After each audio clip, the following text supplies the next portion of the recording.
আসসালামু আলাইকুম বন্ধুরা, আজকে আমরা দেখব বাজিগরের ব্রিডিং কেজ সেটআপ। বাজিগর সাধারণত হাঁড়িতে ডিম পাড়ে, তাই আমরা একটা হাঁড়ি গুনার তার দিয়ে বেঁধে নেব, যাতে করে খাঁচার মধ্যে শক্ত করে বাঁধতে পারি। একটু খেয়াল রাখবেন হাঁড়িতে যে গুনার তারটা বাঁধা হবে সেটা যাতে একটু লুজ থাকে, যাতে করে আমরা চাইলে হাঁড়িটা এদিক সেদিক মুভমেন্ট করতে পারি। এটা হচ্ছে আমার এক পেয়ার বাজিগর। আজকে এদের জন্য আমি ব্রিডিং সেটআপটা দিব। এই খাঁচার মধ্যে আমি হাঁড়িটা ফিক্সড করব।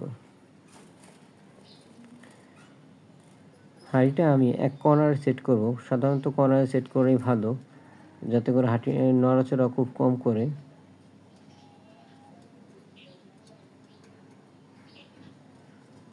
শক্ত করে হাঁড়িটা বেঁধে দিচ্ছি, যাতে করে হাঁড়ির ওজনে যাতে পড়ে না যায় আর কি, সেদিকে খেয়াল রাখবেন। অনেক সময় দেখা যায় হাঁড়ি লুজ করে বাঁধলে ডিম সহ পড়ে যায়, সেক্ষেত্রে আপনার মন খারাপ হয়ে যাবে, আবার ব্রিডিংটাই লস হয়ে যাবে।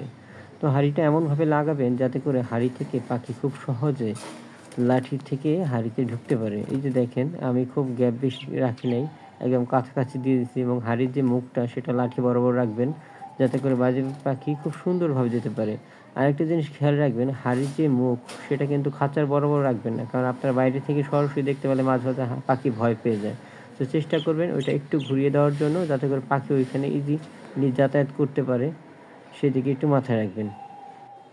আলহামদুলিল্লাহ, হাঁড়ি দেওয়ার কিছুক্ষণের পরেই পাখিগুলো হাঁড়ির কাছে যাতায়াত শুরু করে দিছে।